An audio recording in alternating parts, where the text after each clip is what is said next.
Well, the first question I would ask is why not? Why aren't you doing anything? Which most likely they're going to come up with a smorgasbord of excuses. And then I would say to them, well, what can you do? What can you do? Because the majority of it is, I don't have time, I don't have money, I don't have the money. All right, well, what can you do?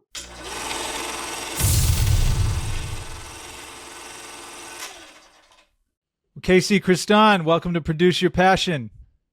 Great to be here. It's great to have you, man. I'm really excited to dive into this. You are someone that has produced their passions. I'm really excited to hear this. So we'll just get this started real quick. Who are you and what do you do? So I am the writer and director of Dog City, Chapter 1 and 2. I am also the creator and author of the Hanging with KC children's book series. This is volume 3. I have 3 volumes out. 2 are in Spanish. Volume 1 and volume 2 are in Spanish. I'm also a soon-to-be full-time student at the university to get my degree.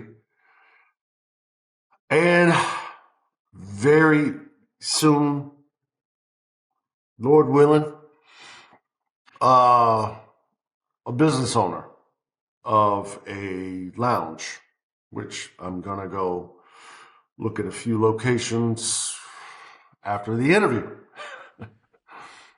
Wow, I haven't heard that one yet, so I'm excited. Breaking news. breaking news right here on Produce Your Passion. Well, yeah, breaking news.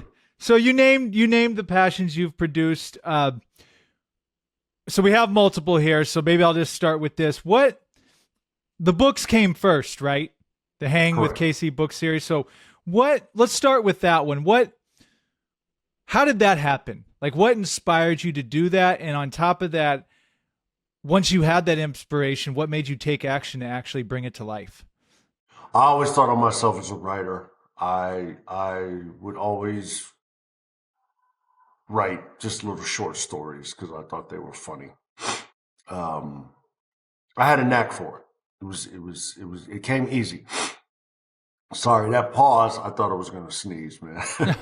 But I was at this event. I overheard some teachers talking about how terrible reading levels were here in Las Vegas.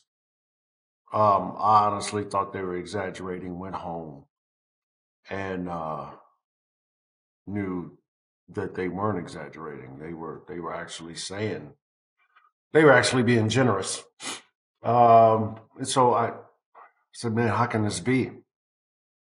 So I did a little research, um, and saw that this is a huge problem, not only here in Clark County, Nevada, which is where I'm at, Las Vegas, but nationwide. And one of the things that I also discovered is that there's not a lot of, so the reading levels were bad just across the board. But in the Black and Hispanic community, they were even worse. So one of the things I discovered is that there's not a lot of representation for Black and Hispanic communities in children's books. It made me reflect on my early days in elementary school. I was not a good reader, believe it or not. So I knew how challenging that could be. And so I said, well, what can I do to help? And I said, well, let me see if I can write some books for children. Um, Wrote a couple of stories, which came somewhat easy to me. Uh, Showed it to a couple of people in the education field, social work field. They said, man, these are really good. These are really good. And so I got with a good friend of mine, Ricky Scott, uh, and we began to put together this project, the Hanging with Casey project. And he illustrated it, did some proofs, spent a fortune on buying people coffee, etc., just to, get advice. How do you do this? What do you do there? How do you proceed forward, etc. And we were able to come up with 3 volumes. I actually have quite a few of them written. They're not produced, but we we came up with 3 volumes, and they're in some schools, they're in some of the libraries here, and we're really proud of the product. Yeah, no, I think that's the first time I've heard the full breakdown of that. So it really sounds like you guys went step by step. Like you really made the effort to try to figure it out and Oh yeah, really, I you know what I had mean? no idea what I was doing, so it was truly step by step. And I think for those who don't know, you yourself are a very avid reader. So did that play a role Yeah. in your inspiration, knowing how important reading is? Yes, yes, yes, yes. Knowledge is power. Education is the great equalizer, which is why it's under assault right now. But you know, school is 90% reading, even arithmetic, K through 12. A good portion of your mathematical equations is reading the math problem. And if you're not comfortable at your reading level or proficient, uh, you're going to struggle with that, and it's going to affect you. If you look up how many people in the United States of America cannot read and understand the label on their prescription medicine, it would shock you. And I think we'd all agree that, medication is dangerous. It's life saving, but if you take the wrong dose or you mix the wrong medication, it can be lethal. And to know how many people cannot read and understand the label on their prescription medication would shock you. Look it up. Yeah, very interesting point. And then moving on to Dog City, which is a film, 2 films, Dog City Part 1, Dog City Part 2. Right off the bat, incredible job with both of those films. I had the pleasure of being in both of them. So thank you for that You did? opportunity. Yeah.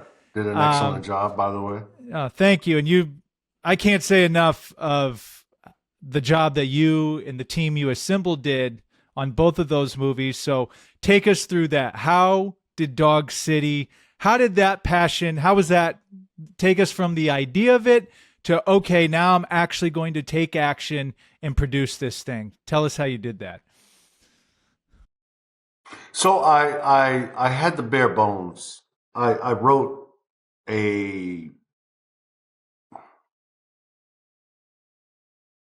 I wrote a story many, many years ago. And I would always just tweak it. It was a cool idea. I started doing some acting in Las Vegas, and got a role here, role there, small stuff. Uh, they were crime drama type films. And one thing I noticed is no one's really doing anything about gambling, in the sense of the underground market of gambling, the illegal market, bookies, etc. If you go back east, there's a lot of OTBs or off track betting, where you just walk in there, watch the screen, place your bet, collect, or you pay. Um, Las Vegas is the world capital of gambling. It started here legally, but as you know, if there's something legal, there's always a side hustle to it. So I wanted to focus on the illegal side of it. And I noticed no one was doing that from an independent standpoint. And so I started working with a particular employer. We got close, and the employer said, I want to do something with, I want to do something fun with my money.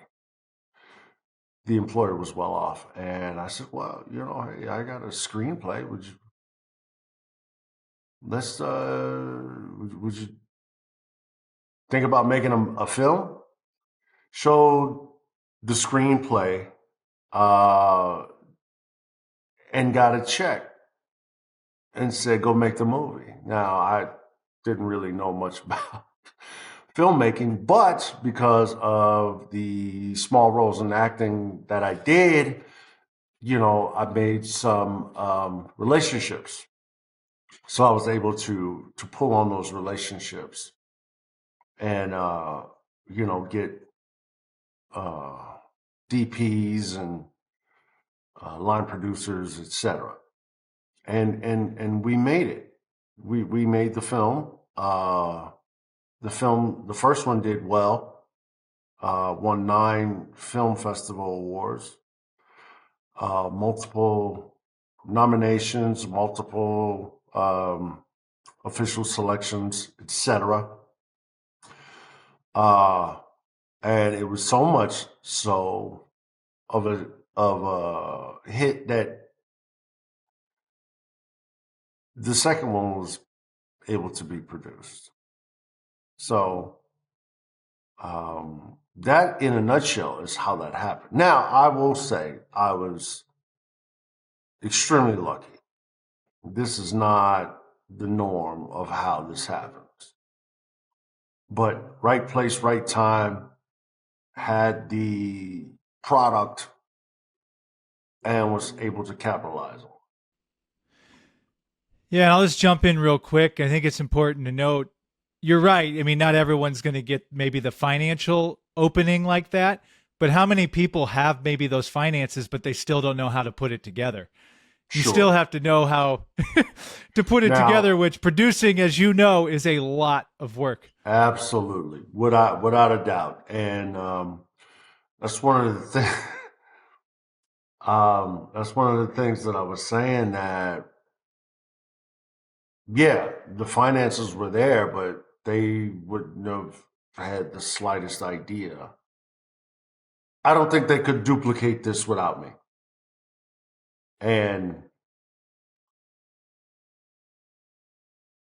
they couldn't duplicate it without me or my contacts.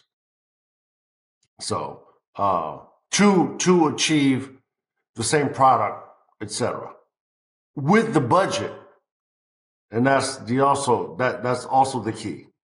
With the budget, I mean, I wasn't given $2 million, which is still a small budget for a film, but I was, this was less, far less than 100K. Well, I think too, I mean, it sounds like from the beginning, you've just always had a strong vision. And I've heard you say on other interviews and in conversation, you knew what you wanted it to look like. Isn't that what you said? So Correct. the fact that you had that vision, you're the only one that has that vision. Right. Right. And that's important when you're dealing with a project. Even with my books, I'll hold it up one more time. I told my illustrator, I said, listen, man.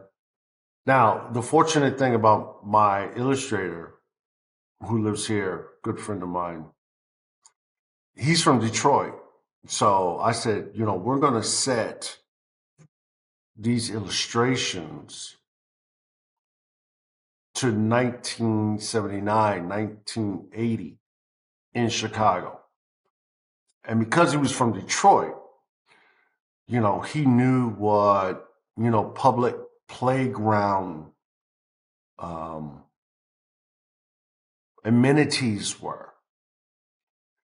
So, for example, there was this, you go to the park, and there was this big slab of of wood, but under it were these big springs. And two people would get on it and try to balance on it. And I guess the winner would be the first person who fell off the wood slab.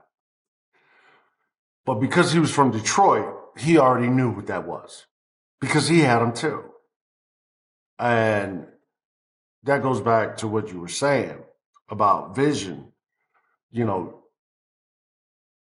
writing and finding someone that, you know, really can dig what you're doing, what you're saying is paramount. So yeah, I knew what I wanted it to look like. I didn't have the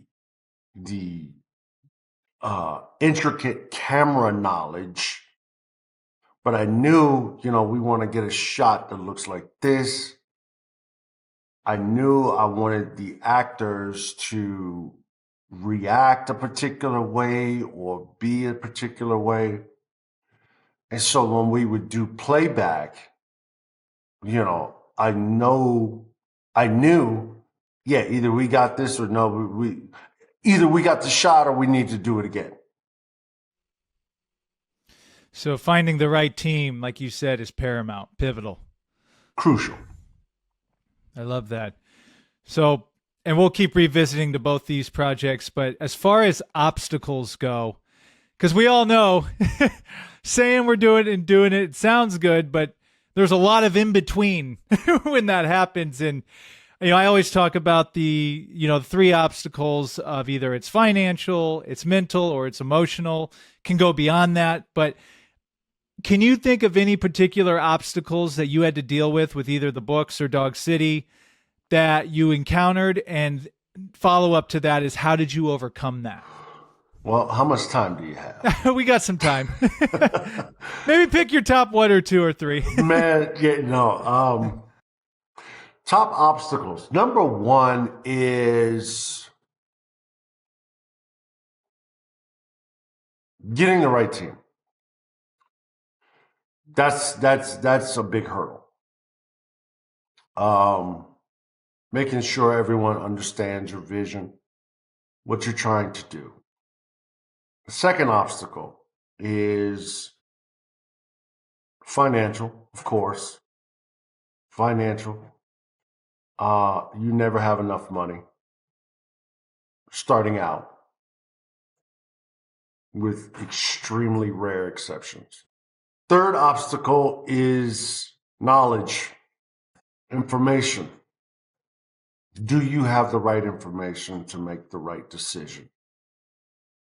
And the fourth, and probably the hardest obstacle, is yourself. The confidence to proceed forward. You know, being in these businesses, you run across on so many occasions the Dunning-Kruger effect. You know, What Dunning-Kruger, what do you mean by that? the Dunning-Kruger effect, and I would encourage everyone to look that up. Here's the question: is it better to not know, or is it better to know and be wrong? So the Dunning-Kruger effect is the people that are the most confident are usually the biggest idiots. And the smartest people usually have reservations. You know, so there was a professor named Dunning and a professor named Kruger, and I believe they were psychologists. Look, don't quote me on this. I'm giving you the cliff notes of the cliff notes. But they noticed how the people that were complaining about their grades and that were so confident did the worst. And so they set up a study, and they asked people, especially they asked the people that did well on the test, how do you think you did? and they always underestimated their performance. And then they asked the people who did terrible, how do you think you did? And they always overestimated their performance. And so that's, in a nutshell, the Dunning-Kruger effect. You know, the people that are the biggest idiots are the most confident. And then the people that are most capable have the most reservation. They're not sure. I'm smiling and laughing because that's so true. Because I'm remembering back to school where the kids are like, "Oh, I aced that test," or the ones that failed it or got it like a D. The students that were like, "Oh, I did so bad on that," were the ones that got like a 9% every time. So you bring up a really, I've not heard anyone bring up information like that. You're exactly correct. And in a world of information that's abundant, which is great, but at the same time, you also have to be able to decipher what is the right information. Exactly. And then you have to, yeah, exactly. Is how do I know? So you have three types of knowns. You have known knowns, known unknowns, and unknown unknowns. And those are your challenges. The known knowns, you know, put them aside. The known unknowns, like I know what I need to find out. That's fine because you can find it out. But it's the unknown unknowns that cause you to run into a jam because you're in the middle of something and something comes up and it's, man, well, okay, how do we fix this? Why didn't we see this coming? And you know you're running out of daylight, or your budget is running thin because you've gotten too many prototypes, and it's, well, what is wrong? How do we fix this? How are we messing up? You know, so that's one of the challenges. Information. And here's the thing about that. You know, you're never going to know everything. And because you'll try to get information, and 2 years later, you may not even have all of it. So you're going to have to give birth to the project at some point. And so there is you, as in one of the obstacles. You gotta be confident in, okay, yeah, this is I'm happy with it. All No, things considered. no, I love that. That's a great point. And then my next question is, as far as when these challenges come up or obstacles, are there any tips and tricks or strategies you have used when these obstacles come? Is it like a check-in with yourself? Are you getting it, asking other people their perspective? How do you get through some of these challenges on any of your projects you've produced? Well, yeah, especially with the film project. Just before we even get started, I just say, hey, listen, I don't know everything. If somebody's got a good idea or they see something I don't, you know, bring it to me and let's have a conversation. Um, Ultimately, the buck stops with you, and you have to make a decision. But again, it's your vision, and if you don't have a clear vision of what you want, that's where you're going to get in trouble. If you do, and you can communicate that effectively to your team and have confidence that, hey man, you know, this is what I want. This is the whole point of this. You can be okay. And you also have to have a measure of humility too, man. Because if somebody's saying, nah, man, that don't look good at all, you know, you can't be like, well, F you, man. What do you know? Maybe they take a step back and take a look at it and ask questions. Tell me why you feel that way. Or what would you do? etc. And I think that's why my two films have been of the quality based on our budget that we have, is because I asked for feedback. Yeah, that's a great point. And I have to mention real quick about you bring up a brilliant point about communication. I don't think I've even thought of that. Like, you're right. Like, just having that ability to communicate probably solves you a lot of problems and prevents a lot of obstacles from even happening in the first place by having those Right. opening conversations. Because here's the deal. These guys are getting paid. And if you're going to be a jerk off, they're going to let you, okay, they're going to let you be a jerk off. They're going to get their check and your project's going to look like crap. Because you can't take a suggestion, or you don't want to talk to, these guys are afraid to talk to you.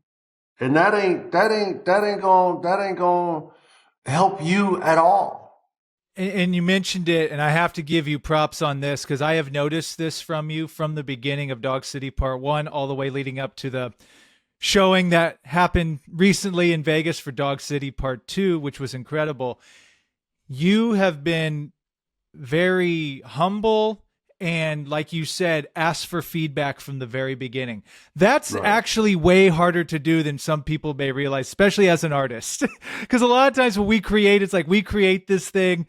All right, I've created it. Don't tell me anything about it. I don't want to hear it if it's negative. Right. But from the get-go, you've been like, look, tell me if it can be better. Let me know if we can do something different. What's your perspective? And and again, Part 1 was incredible, but then the jump from Part 1 to Part 2, which maybe you can talk a little bit about. I mean, I don't know if night and day is the right word, but it definitely went to another level. It definitely, Right. You took it to another level. 1 was great, but then 2, you took it to an even higher level. Could you talk a little bit about that, like the difference going into the second one after having that, after already producing that first passion? All right, now I'm going to do it again, but now I'm going to do it differently. Yeah, so when the first one came out, I listened to the feedback.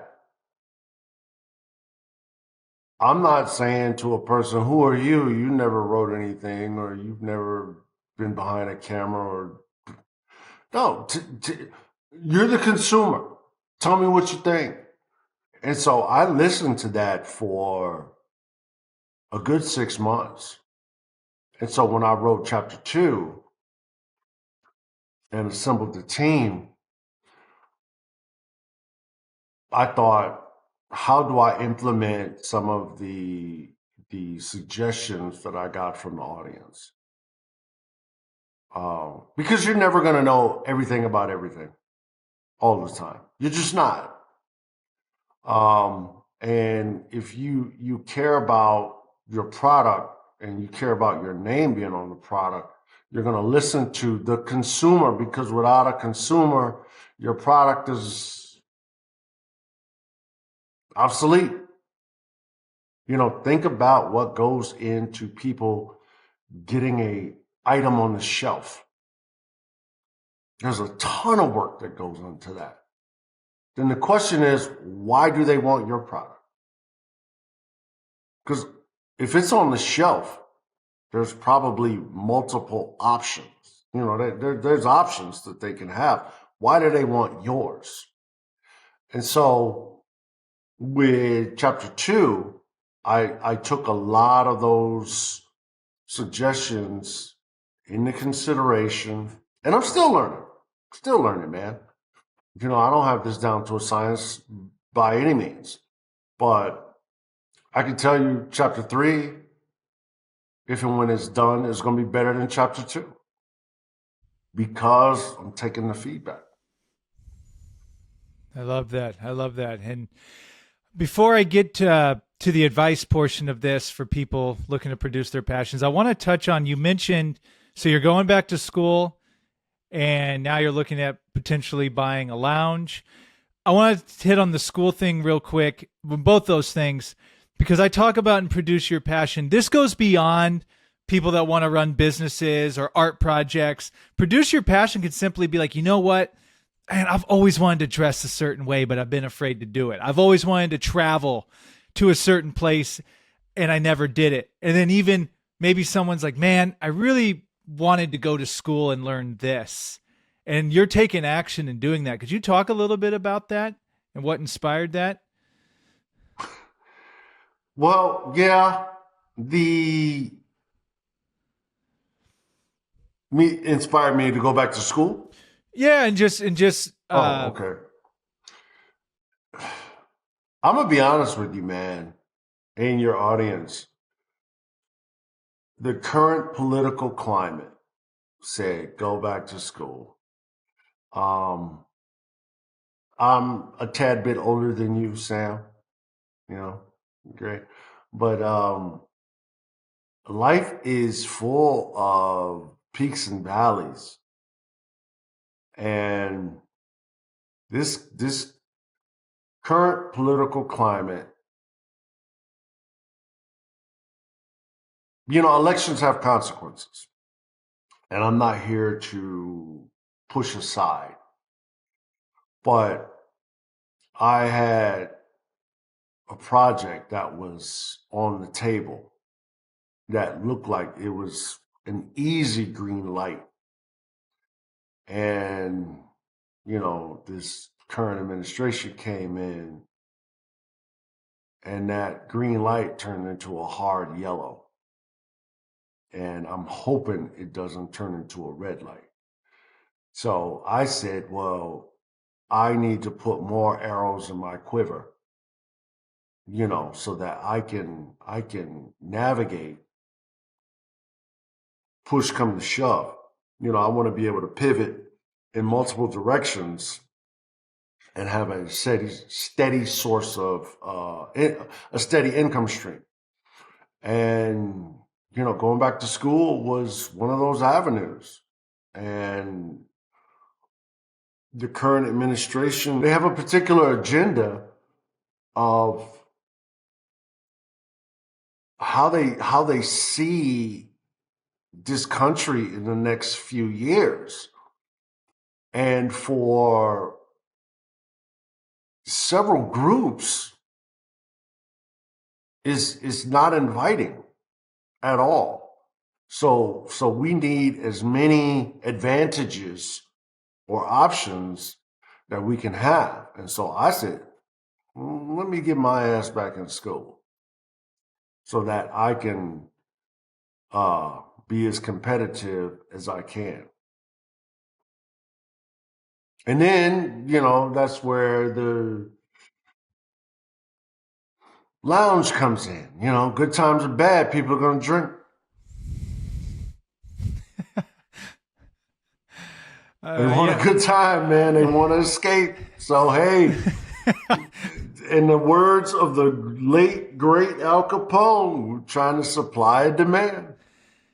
So can you talk details of that yet, or is just pretty much it's in the works? Of the lounge? Yeah. I'll come back on once that has, gotten a little bit more. We're in the beginning stages of it, but I got some really good partners, and actually both of them that you do know, but I'm not going to say because I don't want to overstep them. But we'll make the announcement when we have it. Well, I like the analogy you used, or metaphor, however you want to say it, as more arrows in the quiver. Right. And I think that's what people need to realize too, is like producing your passion. Maybe for some it will be an end all be all one thing, but for many others, hopefully, yeah. Yeah, but for many others too, it may be multiple things that you're going to do over multiple years. And there's I like how you said the peaks and the valleys, because it's not just a smooth line up. You may be up and then you may be stale and then, you may crash right down again and then start to head up. It is constant ebbs and flows. Right. it's different if you're an attorney. Then, that's your shtick, that's your career. Hey, you're an attorney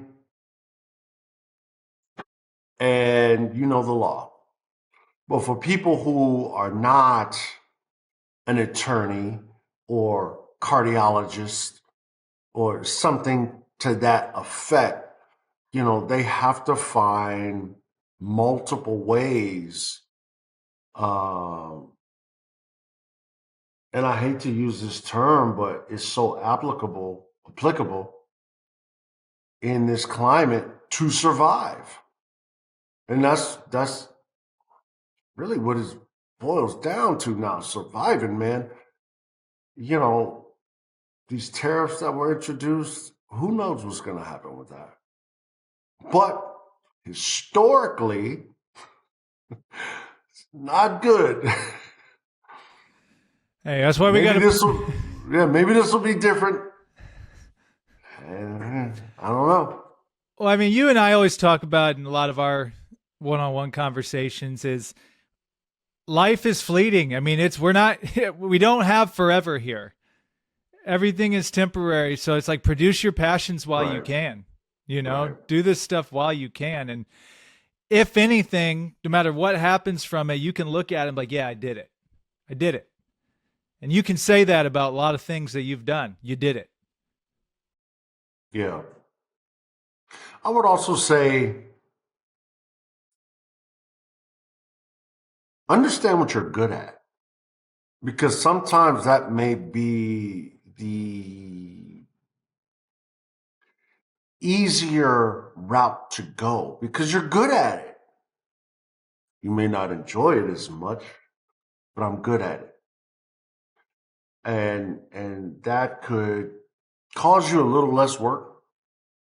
Give you an easier path. There is no such thing as a totally easy path. But if you're good at this and you pick it up, that might be something to consider. I love that. And I'm just going, you remind me, Cat Williams was actually on Jimmy Fallon's show, I don't think too long ago. And Cat Williams brought up, and I don't know Jimmy Fallon's comedic career at all. He's obviously been on SNL. He's a funny guy, but Cat Williams goes, I remember you when you were doing stand-up. And he's like, there's a reason why you're a talk show host. And everyone starts laughing. But Cat Williams was trying to say, like, you're really good at this. Right. You're a really great talk show host. Even though Jimmy may have had aspirations for other stuff, he obviously fell into the thing that he's phenomenal at. So that's what that reminded me. Right. But that's hard to do, especially if so. And again, that's a great point. That's a great thing I think you bring up. And I'm gonna say this to your audience. Don't be arrogant. I know that there are a lot of people out there that say, you can do anything. No, you can't. You can't. I can't go to the gym and pick up a game of basketball. I can't do that. Now, maybe I can condition myself in a year and a half based on rehab, etc., to be able to do that. But I can't go do that today. So when people say you could do anything, no, you can't. So ask yourself, what am I good at? What do I like to do? But what am I good at? How can this help me reach my goals and possibly take care of myself and my family? Have some humility and be realistic. Be realistic with yourself. Don't compare yourself to other people. Stop looking at social media, and say, hey, look, this is the chart that I think is best based on my research. and I'm going to go this way. Now, what do I need to know? What don't I know? What do I know? And move accordingly at your pace. Don't give yourself a heart attack. Set realistic goals and strive for them. But, don't fall into this crazy, whatever you put your mind to and all this other crazy shit, man. Look, man. Yeah, if I put my mind to it, I could go run a pickup game of basketball. Bullshit. Yeah, and then I'll be in the hospital. Listening to this jerk off telling me I can do anything I want to do. No, you can't do everything you want to do. What you need is a clear, a clear lens, humility, good, honest people around you to say, hey, let me run something by you, man. And, say, okay, let me start here. Let me start there. Yeah, I mean, to your point, there's other passions I enjoy outside of podcasting, but truthfully, I knew I actually did the math, and I'm like, okay, this is something that people have told me, hey, you're good at this, or right. You can do this. And I'm like, well, maybe I should lean into this a little more. So yeah, that's a fair statement and point. And I think self-awareness is huge. If people can have self-awareness, it's huge. Because ego, and like you said, be humble, right. And ego, it just gets in the way. And you've already given us some great tips there. So as we're rounding this out, what advice would you give to someone that's maybe they're an aspiring children's book author or just a book author? Maybe they're an aspiring filmmaker and they want to do things like you've done. They have it in them, but they're just not taking action in it. They're just not, for whatever reason.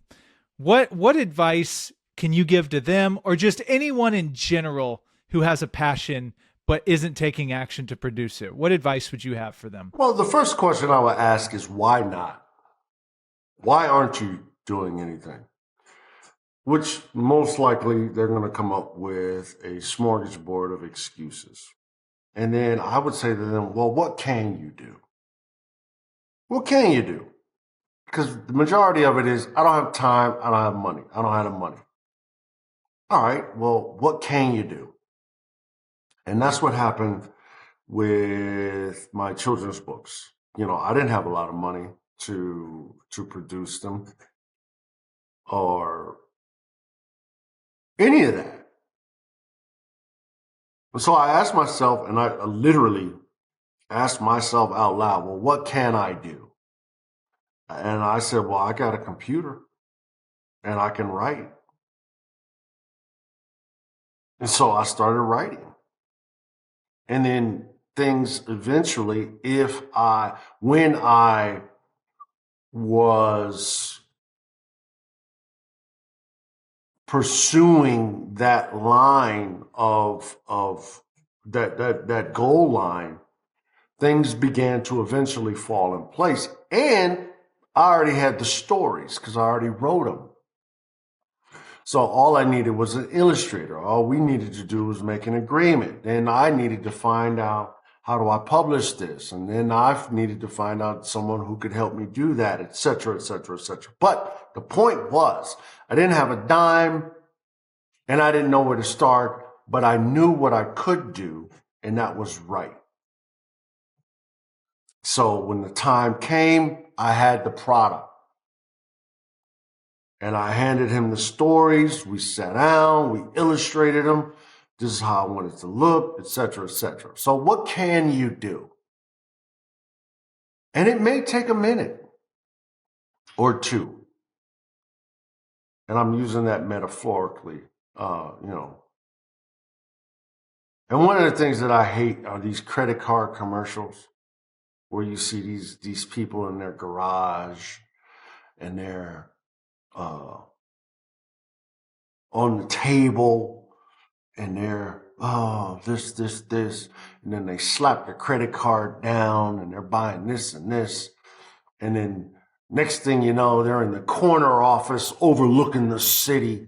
So they just showed 15 years of work in 20 seconds. Don't happen like that. If this is what you want to do, you got to have to realize this is going to take a little time. It's going to have to take a little bit of time, a little bit of patience, and you have to do a little bit at a time. It's not going to happen overnight. One of the worst things that's happened to entrepreneurship is the social media bullshit. You know, because all these people are making it seem like they've achieved a lot of things that they have not. I mean, this time has put fake it till you make it on steroids. And that's just not how it works. So be realistic with yourself. Surround yourself with people who understand your vision. Understand you don't know everything, but find and be around people who do. Keep your ears open, eyes open. Because you and I talk about that all the time. You know, it's like, hey, man, what do you do? Hey, let me talk to you about something. Because I overheard you say, you know, that's an opportunity. You're going to have to get out. That's one of my biggest problems too, man. I got to get out more. I just have to get out more. But, you know, It's tiring. It's exhausting. You're right. Like all these people. It is exhausting. Yeah. And it's not it's not easy because you got to go out, you got to have a positive attitude, you got to be excited about your product because if you're not excited, they're not. If you're not confident, not arrogant, but if you're not confident, they're not going to be confident. That's exhausting and that's hard work, but you know, it's a package deal. Spot on, my friend. Spot on. I think you gave us some really good, realistic advice of this journey, this road, and I really appreciate it. And we'll get to last words and all that here in a sec. But if people want to look up what you do, find the film Dog City, Part 1 and 2, the books, where is everywhere people need to go for all of that stuff? Okay, so my Instagram is Hanging with KC, HANGNWITHKC. You can find my books at Barnes & Noble, Hanging with KC. Just put it in the search engine. They'll pull up all 3 volumes, actually all 5 volumes because I have 2 in Spanish. Dog City, dogcityfilm.com. That's DOGCITYFILM.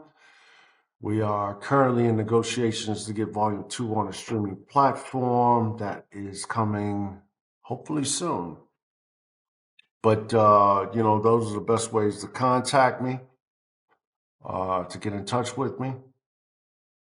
And, you know, this is going to be an interesting year, brother. Yeah. Well, I really thank you for taking the time. I gotta selfishly ask you a question. Goes a little outside the realm, but I remember the last podcast we were on, for my other podcast, I didn't get to this question. You told me one time when you were writing Dog City, and I'm paraphrasing you, that you didn't watch other shows for inspiration. Does that sound? Could you, in a couple of minutes, if you feel open to sharing that, why? Sure. I thought that was very interesting. So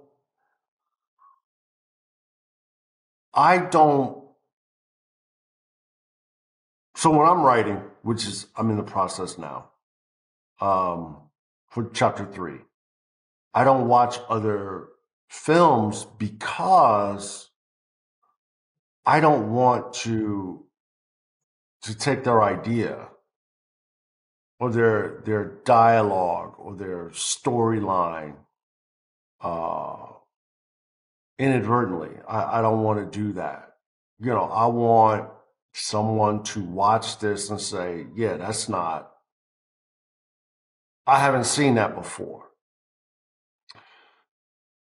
when you watch these shows and you write and you're writing, you know, you can't help but think about a particular scene or something that happened or dialogue. It's just, so I try to isolate myself from all the other series and films and all that good stuff that's out there, because I don't want to, you know, I don't want to bite off their shit, man. Probably helps you with focus too, like just staying focused on your thing and not getting, especially in a world. I mean, I'm guilty of it, going on YouTube. They'll show you clips of every single movie. Oh, you like that? We're going to show you this. And then now we're going to show you this. And it's next thing you know, if you've watched 10 different clips from 10 different shows. Right. And you know, there's a lot of stuff that is just, dude, they're just fusing it together. For example, I just happen, so if you're on YouTube and you happen to stay on a particular piece, it'll start running. And so this one particular piece is a war movie fused with dinosaurs. What the fuck is Oh, all right. So I want to try to stay as fresh as possible with my writing, and one of the ways I do that is to just not watch other stuff. But I will say this. Well, no, I'm not going to say that. I'll tell you this off camera. But when I yeah, there's a lot to unpack here. Yeah, we can talk after the recording. Yeah, even if you write it, then you get the producers in there and they say, no, I think we should go this direction. And it's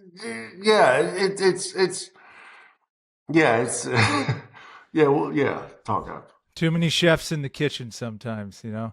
So, and you know, they're saying, oh, well, the audience will love this. Well, dude, no, that's not what the story is. That's not how this character would respond. But yeah, you know what I'm talking about.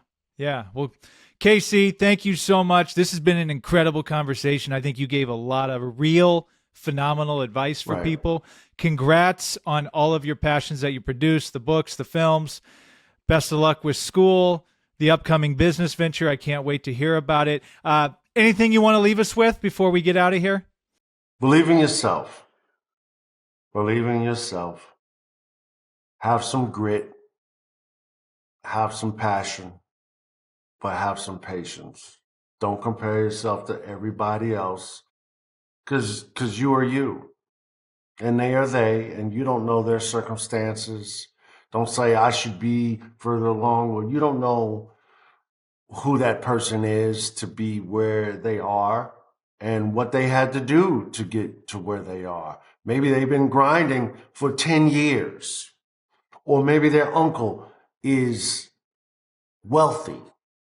So don't compare yourself to everybody. Just set reasonable goals, pace yourself, believe in yourself, have humility, be able to say, I don't know. And find out. Go find out. And last but definitely not least, get social capital. If you don't have social capital, you're not going to be able to achieve what you want. You need people. You need people. You need social capital. And social capital, you mean people, friendships, connections, networking. Friendships, connections, etc. Yes, well put. Okay, KC, thank you so much. Hang around for a sec after we stop here, but man, can't thank you enough, man. I can't wait to see what you do next. It's been my pleasure. Thank you.